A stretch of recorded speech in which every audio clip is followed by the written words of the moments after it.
الحمد لله رب العالمين والعاقبة للمتقين والصلاة والسلام على سيد الأنبياء والمرسلين وعلى آله الطيبين الطاهرين وأصحابه الهادين المهديين الراشدين. أما بعد فأعوذ بالله من الشيطان الرجيم. بسم الله الرحمن الرحيم.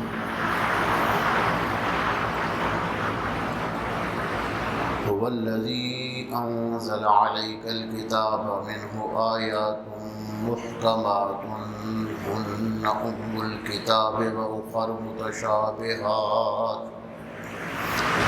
فأما الذين في قلوبهم زيغ فيتبعون ما تشابه منه ابتغاء الفتنة وابتغاء تاويله وما يعلم تاويله إلا الله والراسخون في العلم يقولون آمنا به كل من عند ربنا وما يذكر إلا أولو الألباب.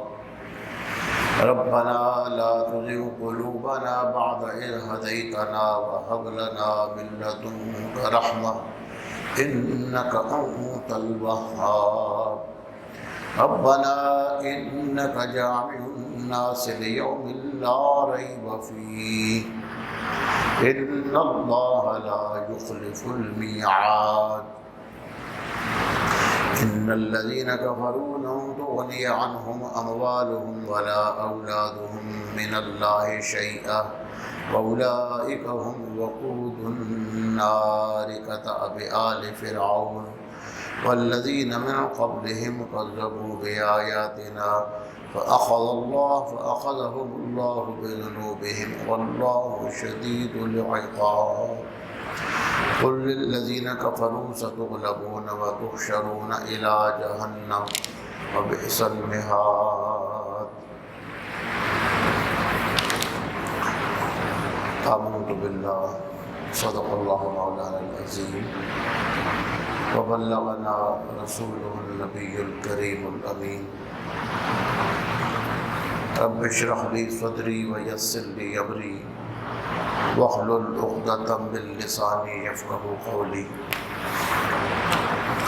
رب اشرح لي صدري ويسر لي أمري واحلل عقدة من لساني يفقهوا قولي. رب اشرح لي صدري ويسر لي أمري واحلل عقدة من لساني يفقهوا قولي. درود شریف پڑھیں. اللہم صلی علی سیدنا محمد وعلی آل سیدنا محمد وبارک وسلم. اللہم صلی علی سیدنا محمد النبی الامی وعلی آلہ وسلم تسلیما. سورہ آل عمران کی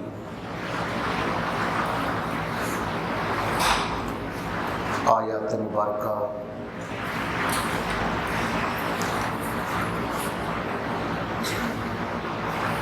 جو تلاوت کرنے کا آج شرف حاصل ہوا ہے ان کا خلاصہ مفہوم یہ ہے: وہی اللہ ہے جس نے آپ پر کتاب نازل کی، اس کی بعض آیتیں محکمات ہیں، واضح ہیں، جو اس کتاب کی اصل بنیاد ہیں، اور اس کی بعض آیات متشابہ ہیں. پس وہ لوگ جن کے دلوں میں ٹیڑھا پن ہے وہ فتنے کے لیے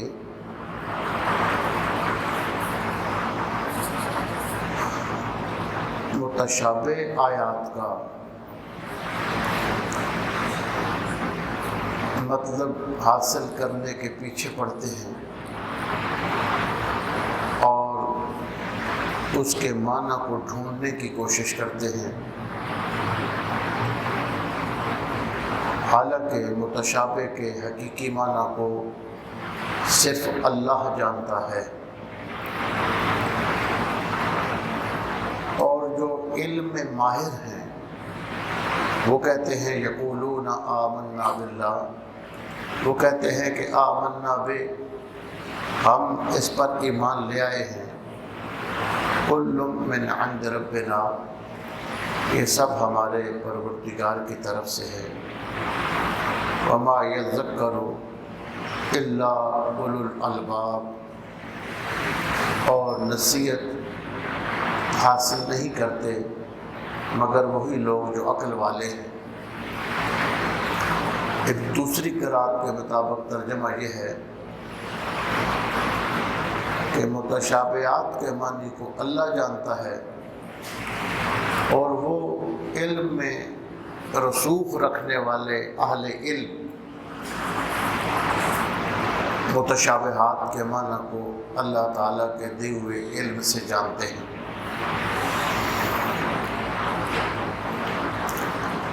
اور جو الراسخون فی العلم ہیں،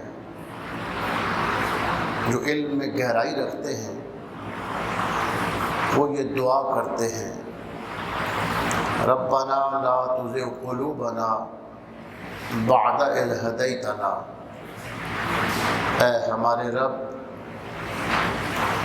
ہمیں ہدایت دینے کے بعد ہمارے دلوں کو ٹیڑھا نہ کرنا، وَهَبْ لَنَا مِن لَّدُنكَ رَحْمَةً، اور ہمیں اپنے پاس سے خاص رحمت عطا فرما، إِنَّكَ أَنتَ الْوَهَّابُ، بے شک تو ہی بہت عطا فرمانے والا ہے۔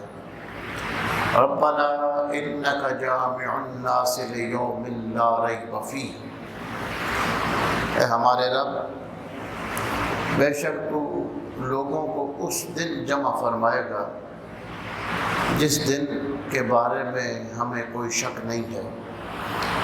ان اللہ لا یخلف المیعاد، بے شک اللہ تعالیٰ اپنے کیے ہوئے وعدے کی خلاف ورزی نہیں فرماتا۔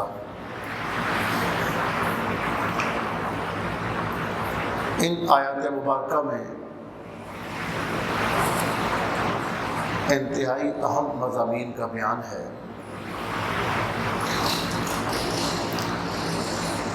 اور اس کا پس منظر یہ ہے کہ نصارہ جن کو عیسائی کہا جاتا ہے، وہ قرآن مجید کے کچھ الفاظ کا سہارا لے کر حضرت سیدنا عیسیٰ علیہ السلام کو اللہ تعالیٰ کا بیٹا اور اس طرح کا عقیدہ بناتے تھے۔ چونکہ قرآن مجید نے عیسیٰ علیہ السلام کے بارے میں کہا کہ وہ روح اللہ ہیں اور کلمۃ اللہ ہیں۔ اب روح اللہ ہونے کا کیا معنی ہے اور کلمۃ اللہ ہونے کا کیا معنی ہے؟ چونکہ یہ بھاری الفاظ ہیں کہ یہ اللہ کی روح ہے، اللہ کا کلمہ ہے۔ اب اس طرح کے الفاظ باقی انبیاء کرام کے لیے نہیں ہیں، آدم علیہ السلام کے لیے نہیں ہیں، ابراہیم علیہ السلام کے لیے نہیں ہیں، نوح علیہ السلام کے لیے نہیں ہیں، تو وہ پھر اپنی طرف سے اس کے کچھ معنی نکالتے تھے کہ روح کا یہ معنی ہے اور کلمہ کا یہ معنی ہے، اور سب کا نتیجہ یہ نکالتے تھے کہ عیسیٰ علیہ السلام معاذ اللہ اللہ کے بیٹے۔ یعنی قرآن مجید میں ایسے الفاظ اللہ کے کلام میں استعمال ہوئے جن کا وہ اپنے طور پر ایک معنی لے کر ایک عقیدہ بناتے تھے، تو ان کے رد میں قرآن مجید کی یہ آیات نازل ہوئی۔ فرمایا اللہ وہ ہے جس نے تم پر کتاب اتاری ہے، اس میں کچھ آیتیں بالکل واضح ہیں، آیات محکمات ہیں۔ دو قسمیں ہیں، ایک محکم آیتیں اور دوسری متشابہ آیتیں۔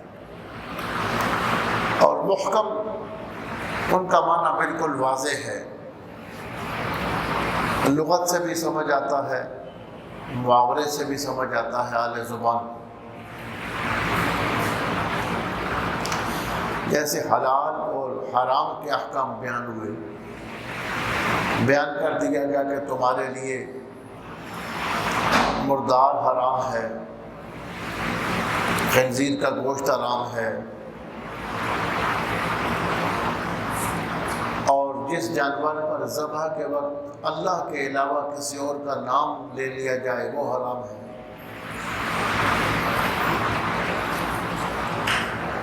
اور بہتا ہوا خون حرام ہے۔ اسی طرح حلال چیزوں کو واضح کر دیا گیا۔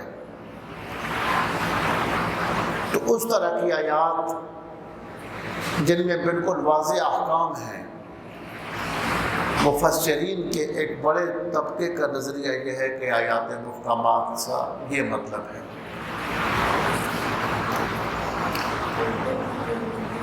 اس کے علاوہ کچھ آیات ہیں متشابہات میں سے، جو سمجھ میں آنے والی نہیں ہیں، اور قرآن مجید میں متعدد مقامات پر ایسی آیات مبارکہ ہیں، جن میں سے چند ایک کا ہم ابھی ذکر کرتے ہیں کہ جن آیات مبارکہ کا آسانی سے مطلب سمجھ نہیں آتا، وہ آیات متشابہات ہیں۔ مثلا فرمایا وَنَفَخْتُ فِيهِ مِن رُوحِي، اللہ فرماتا ہے کہ ہم نے آدم میں اپنی روح پھونکی۔ وَنَفَخْتُ فِيهِ مِن رُوحِي، اب من روحی آدم کے اندر اپنی روح پھونکی۔ ایسے ید اللہ فوق ایدیہم، جو لوگ آپ کے ہاتھ مبارک پہ بیعت کرتے ہیں وہ اللہ کے ہاتھ پہ بیعت کرتے ہیں، ان کے ہاتھوں کے اوپر اللہ کا ہاتھ ہے۔ اَيْنَمَا تَوَلُّوا فَثَمَّ وَجْهُ اللَّهِ، تم جس طرف بھی رخ کرو ادھر اللہ کا وجہ ہے۔ لفظی ترجمہ ہے ادھر ہی اللہ کا رخ ہے، چہرہ۔ سورہ قمر میں ہے وَجَاءَ رَبُّكَ، اور ایک اور مقام پہ وَجَاءَ رَبُّكَ وَالْمَلِكُ صَفًّا، تمہارا رب جب آئے گا، تمہارا رب جب تشریف لائے گا۔ اب آنا جانا یہ سب جسم کی صفات ہے۔ الرحمن علی العرش استوى، رحمان نے عرش پر استوا فرمایا۔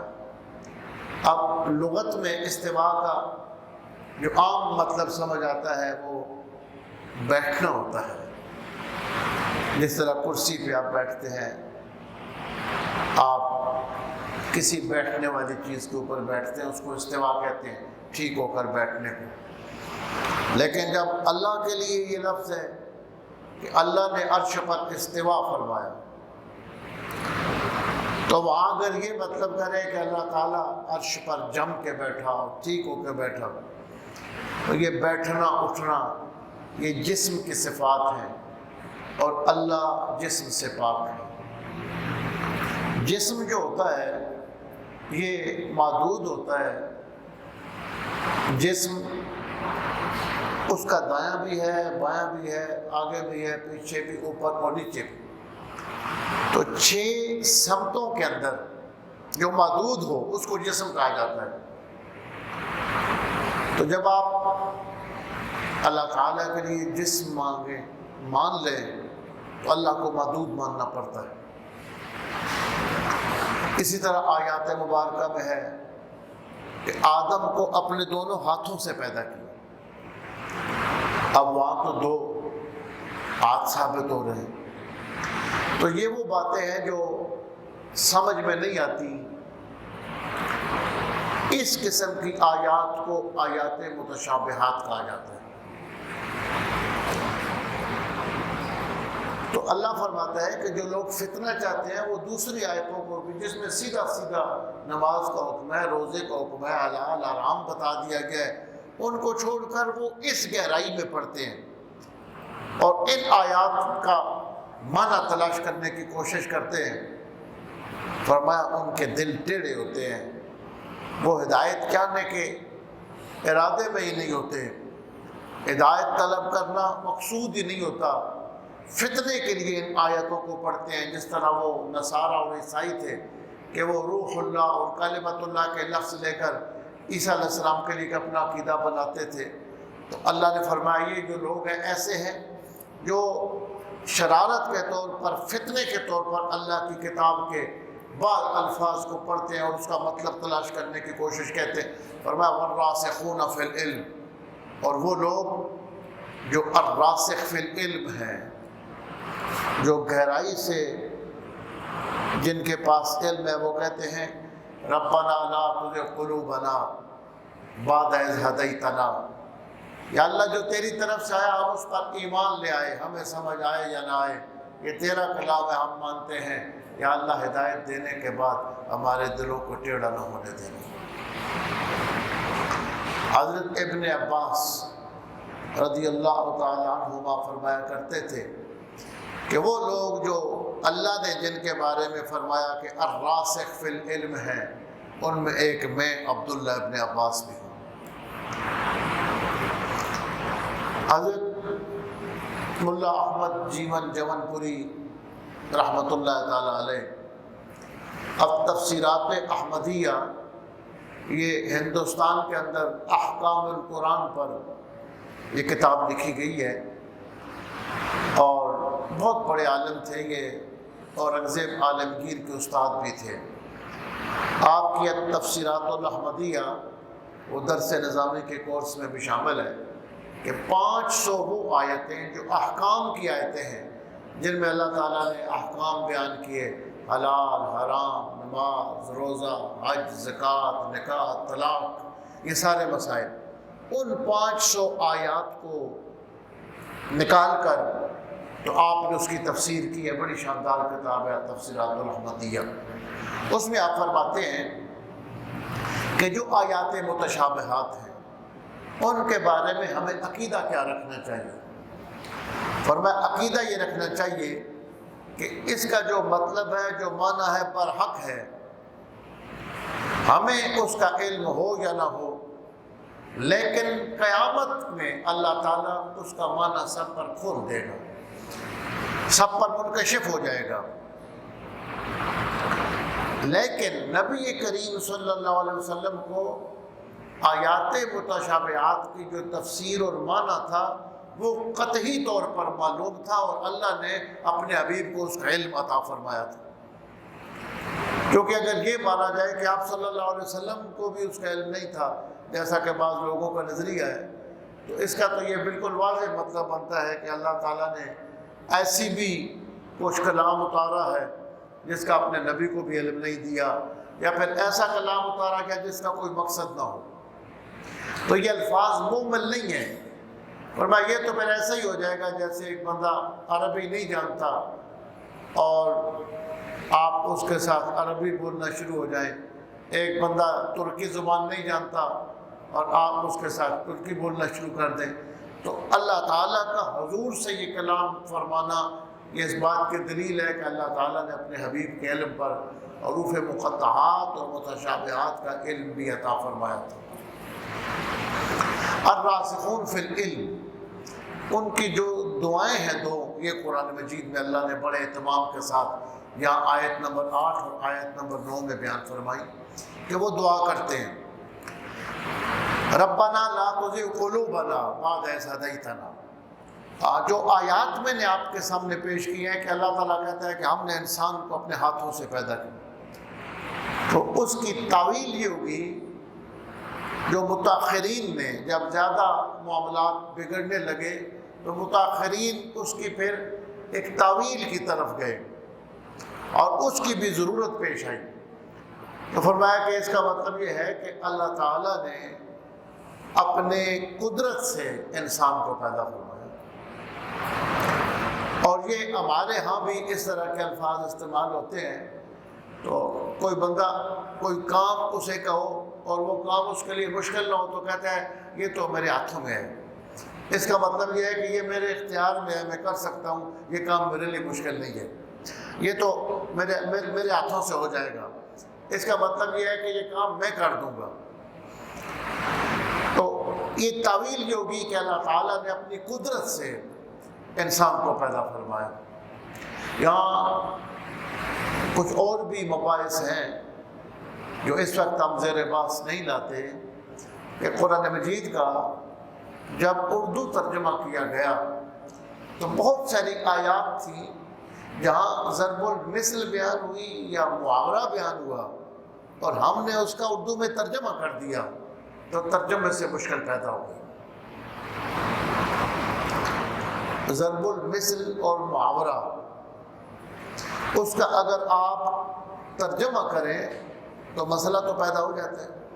جیسے ایک بندہ کہتا ہے کہ اس نے اپنی آنکھیں سر پہ رکھ لی، میں نے جب یہ بات کی تو اس نے اپنی آنکھوں کو اپنے ماتھے پہ رکھ لیا، یہ استعمال کرتے ہیں اردو میں بھی اور پنجابی میں بھی۔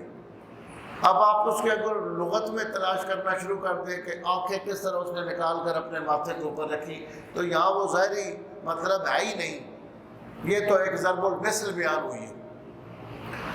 ایسے ہی کوئی بندہ جب غصہ وغیرہ کرے تو کہتے ہیں اس نے آستینوں کو چڑھا لیا، تو اب ضروری نہیں ہے کہ وہ آستینوں کو کھول کر اور پھر آستینوں کو اوپر چڑھائے، ممکن ہے اس نے ہاف بازو والی شرٹ پہنی ہو اور اس کی آستین ہو ہی نہ، اور اس کے بارے میں آپ یہ کہیں کہ اس نے آستینوں کو اوپر چڑھا لیا، اس کا مطلب یہ ہے کہ وہ غصے میں آ گیا اور وہ لڑائی کے لیے تیار ہو گیا۔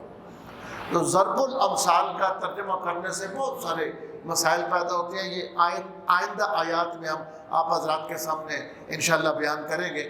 تو فرمایا کہ جو الراسخ فی العلم لوگ ہیں وہ کہتے ہیں وہ اپنے آپ کو نہیں چھوڑتے، وہ اپنے آپ کو خدا کے حوالے کر دیتے ہیں، کہتے ہیں ربنا لا تزغ قلوبنا بعد اذ ہدیتنا، اللہ تو نے ہمیں ہدایت دی ہے، اس کے بعد اس ہدایت پر ہمیں قائم رکھنا اور سنبھالنا بھی تیرا کام۔ ہم اپنی چالاکی سے، ہم اپنی دانائی سے ہدایت پر قائم نہیں رہ سکتے۔ لا تزغ قلوبنا بعد اذ ہدیتنا، ہم تیرے سپرد کرتے ہیں، تو ہمارے دلوں کو ٹیڑھا ہونے سے محفوظ فرما۔ وَهَبْ لَنَا مِن لَّدُنكَ رَحْمَةً، اور یا اللہ اپنی طرف سے ہمیں خاص رحمت عطا فرما۔ اگرچہ ہمارے پاس یہ ایسے اسباب نہیں ہے کہ ہم ان کے ذریعے تیری رحمت کو طلب کریں، تو اپنے فضل سے ہمارے مستحق ہونے کے بغیر، ہمارے استحقاق کے بغیر، ہمارے حقدار ہونے کے بغیر اپنے فضل و کرم سے یا اللہ ہمیں ہدایت عطا فرما، ہمیں رحمت عطا فرما۔ انک انت الوہاب، ہم تجھ پہ چھوڑتے ہیں، تو ہی سب کچھ عطا فرمانے والا ہے۔ ربنا انک جامع الناس لیوم لا ریب فیہ، یا اللہ جس دن کے بارے میں کوئی شک نہیں ہے، ہم شک نہیں کرتے اس دن میں جو قیامت کا دن ہوگا، تو اس دن لوگوں کو جمع فرمائے گا۔ ان اللہ لا یخلف المیعاد، اور اللہ اپنے وعدے کی خلاف ورزی نہیں فرماتا، اللہ جو وعدہ کرے اس کی خلاف ورزی نہیں فرماتا۔ یہ انک جامع الناس لیوم لا ریب فیہ، اس دعا کے بارے میں بزرگان دین یہ فرماتے ہیں کہ جو بندہ یہ دعا کثرت سے پڑھتا رہتا ہے اسے اللہ تعالیٰ کے مقبول اور محبوب بندوں کی ملاقات نصیب ہوتی رہتی ہے، وہ اللہ تعالیٰ کے مقبولوں اور محبوبوں کے ساتھ جمع ہوتا ہے۔ ایسے لوگ جن پر اللہ کی رضا ہوتی ہے، اللہ ان سے ناراض نہیں ہوتا، جو اللہ کے ہاں مقبول ہوتے ہیں، اللہ کے ہاں جن کی عزت ہوتی ہے۔ تو یہ دعا کرنے سے، یہ دعا مانگنے سے اس کی ایک برکت یہ ملتی ہے کہ دنیا میں نیک لوگوں کی صحبت ملتی رہتی ہے۔ اور ربنا لا تزغ قلوبنا بعد إذ هديتنا، یہ دعا کثرت کے ساتھ مانگنے والا، اس کو شیطان گمراہ نہیں کر سکتا، نفس گمراہ نہیں کر سکتا۔ وہ جب دنیا سے جاتا ہے تو ایمان کی دولت ساتھ لے کر جاتا ہے۔ ان اللہ لا یخلف المیعاد، اللہ تعالیٰ نے جو وعدے کیے ہوئے ہیں ان وعدوں کی خلاف ورزی نہیں کرتا۔ یہاں ایک نازک سی بات ہے، وہ یہ کہ ایک ہوتا ہے وعدہ اور ایک ہوتا ہے وعید۔ کسی اچھی چیز کا کسی کے ساتھ آپ معاہدہ کرتے ہیں یا بات کرتے ہیں، اگر بیٹے کو کہتے ہیں اگر تو پاس ہو گیا تو میں تجھے بائک لے کر دوں گا، بیٹے کو بندہ کہتا ہے کہ اگر تو نے اچھے نمبر لیے تو میں تجھے لیپ ٹاپ لے کر دوں گا، یا کوئی بندہ کہتا ہے کہ اگر تو اچھی پوزیشن لے لی تو میں تجھے گاڑی لے کر دوں گا۔ اس کو کہتے ہیں وعدہ۔ کیا کہتے ہیں؟ اور وعید کیا ہوتی ہے؟ وعید اور چیز ہے اور وعدہ اور چیز ہے۔ وعید یہ ہوتی ہے کہ بیٹے کو یہ کہنا کہ اگر تو فیل ہو کے گھر آیا تو میں تیری ٹانگیں توڑ دوں گا، میں تجھے اپنے گھر میں گھسنے نہیں دوں گا، اس کو کہتے ہیں وعید۔ تو جو جنت کے بارے میں ہے یہ وعدے ہیں، اور جو دوزخ کی سزاؤں کے بارے میں یہ وعیدیں ہیں۔ آپ سمجھ گئے نا، وعدہ اور وعید۔ تو اللہ تعالیٰ کے لیے وعدے کی خلاف ورزی یہ جائز نہیں ہے۔ اللہ وعدے کی خلاف ورزی نہیں کرتا۔ وعدے کی خلاف ورزی یہ بری چیز ہے، اور وعید کی خلاف ورزی یہ اچھی بھی ہو جاتی ہے۔ ایک بندہ، اس کا بیٹا فیل ہو کر آ گیا اور اس نے کہا تھا کہ میں تجھے گھر میں گھسنے نہیں دوں گا، اگر وہ پھر بھی کچھ نہیں کہتا اور بیٹے کو گھر آنے دیتا ہے تو یہ اچھی بات ہے۔ اللہ اپنے وعدوں کی خلاف ورزی نہیں کرتا۔ اہل جنت سے جو اس نے وعدے کیے ہیں، جو وعدے کیے اللہ تعالیٰ وہ پورے فرمائے گا، لیکن جو سزاؤں کے بارے میں ہے یہ اس کی اپنی پھر مرضی ہوگی۔ یغفر لمن یشاء ویعذب من یشاء، جس کو چاہے گا سزا دے گا، جس کو چاہے گا معاف فرما دے گا۔ اس کو اس نے اپنی مشیت پہ رکھا ہے۔ یغفر لمن یشاء ویعذب من یشاء، جن جرموں پر، جن گناہوں پر اس نے سزا کے بارے میں اعلان کیا ہے، وعیدیں سنائی ہیں، ان کے بارے میں اللہ تعالیٰ کی اپنی پھر مشیت ہوگی۔ اگر چاہے گا تو معاف فرما دے گا، چاہے گا تو سزا عطا فرمائے گا۔ تو یہ خلف وعدہ اور خلف وعید دو الگ الگ چیزیں ہیں، ان کو اپنے ذہن میں رکھنا چاہیے۔ اس کے بارے میں امام حاکم نے سند صحیح کے ساتھ ایک روایت لکھی ہے۔ حضرت ابو عبیدہ بن الجراح رضی اللہ تعالیٰ عنہ فرماتے ہیں کہ رسول اللہ صلی اللہ علیہ وسلم نے ارشاد فرمایا کہ جس طرح چڑیا ہوتی ہے نا کسی بندے کے ہاتھ میں، اس طرح اللہ تعالیٰ اپنے دست قدرت میں دن میں 7 مرتبہ بندے کے دل کو الٹتا اور پلٹتا ہے۔ اور ایک اور دوسری روایت ہے، سنن ابن ماجہ شریف میں ہے، حضرت ابو موسیٰ اشعری روایت کرتے ہیں کہ رسول اللہ صلی اللہ علیہ وسلم نے فرمایا جس طرح کوئی کسی پرندے کا پر کسی جنگل میں پڑا ہوا ہوتا ہے اور ہوا اس کو اڑا کے الٹتی ہے اور پلٹتی رہتی ہے، اس طرح بندے کا جو دل ہے وہ اس پر کی طرح ہے۔ جس طرح جنگل میں ایک پر پڑا ہوا ہو کسی پرندے کا اور ہوا سے وہ کبھی الٹ ہو جاتا ہے کبھی سیدھا ہو جاتا ہے، بندوں کے دل بھی ایسے ہی ہیں، الٹ پلٹ ہوتے رہتے ہیں، ایک حالت پہ نہیں رہتے۔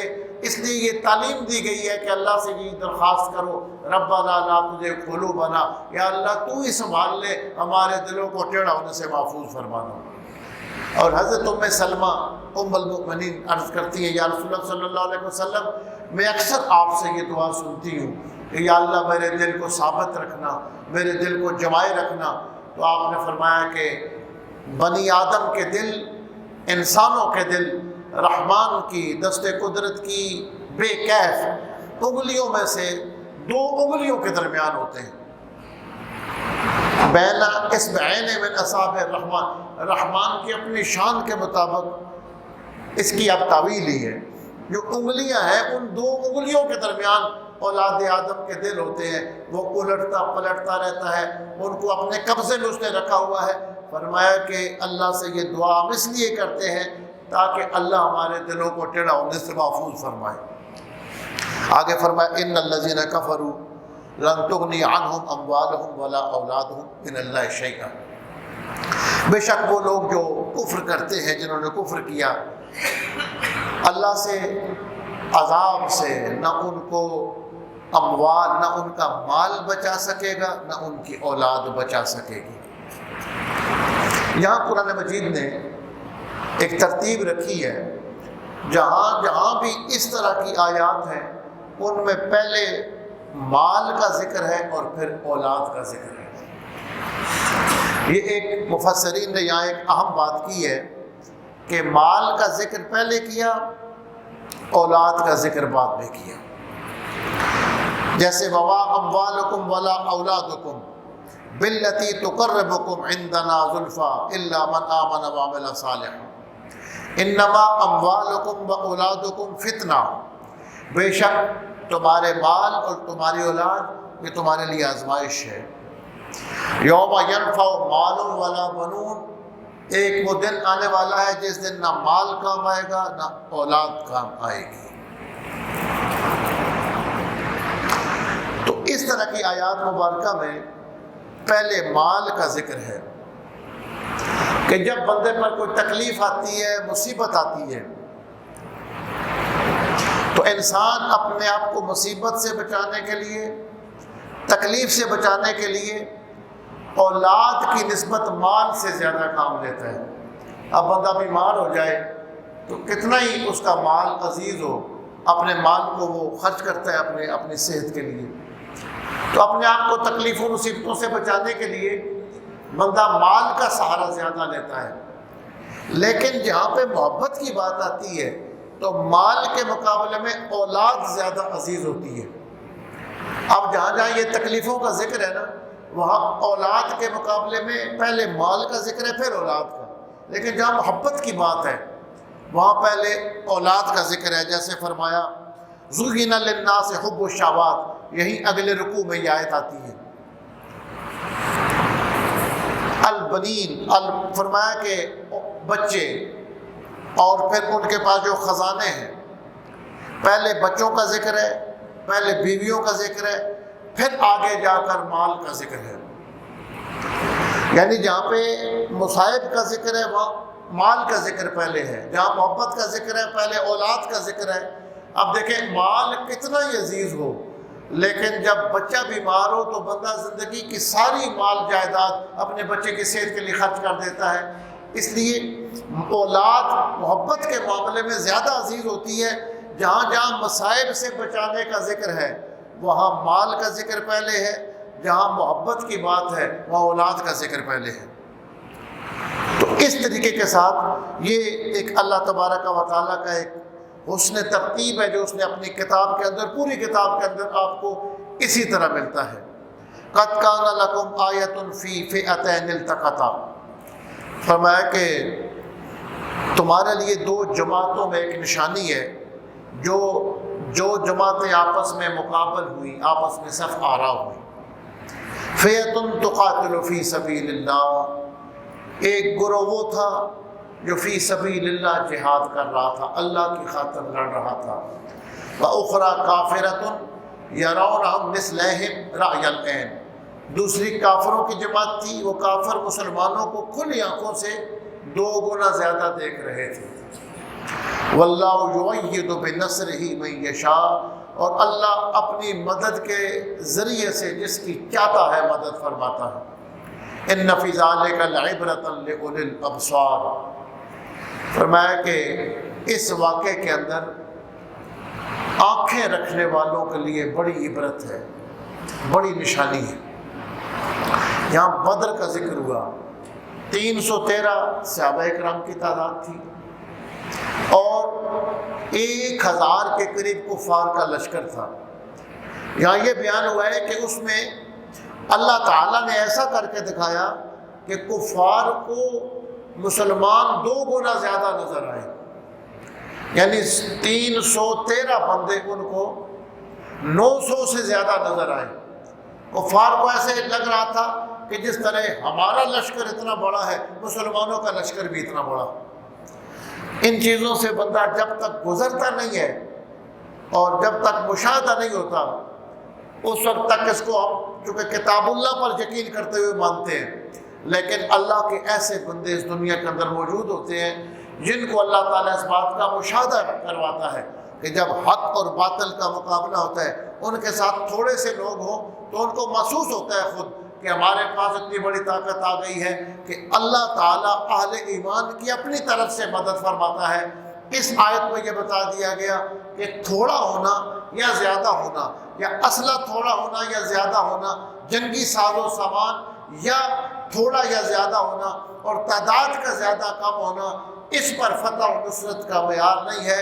اللہ چاہے تو چھوٹے لشکروں کو بڑے لشکروں پر غلبہ عطا فرما دیتا ہے، تھوڑے سے اسلحے والوں کو بڑے بڑے اسلحے والوں پر غلبہ عطا فرما دیتا ہے، اور اس میں بات ساری ایمان کی ہے۔ ان آیات مبارکہ کو سامنے رکھ کر اقبال فرماتے ہیں کافر ہے تو شمشیر پہ کرتا ہے بھروسہ، مومن ہے تو بے تیغ بھی لڑتا ہے سپاہی۔ حضرت اقبال نے متعدد مقامات پر اس مضمون کو بیان کیا ہے، فرمایا کہ اللہ تعالیٰ اپنی نصرت سے جس کو چاہتا ہے مدد عطا فرماتا ہے۔ یہاں غزوہ بدر کے بارے میں اتنی سی بات ہوئی ہے، آگے مزید آگے جا کر غزوہ بدر کی تفصیل بیان ہوگی۔ آج اسی پر ہم اکتفا کرتے ہیں۔ اللہ تبارک و تعالی ہمیں قرآن مجید کا فہم نصیب فرمائے۔ رب اغفر لی ولوالدی ولمن دخل بیتی مؤمنا وللمؤمنین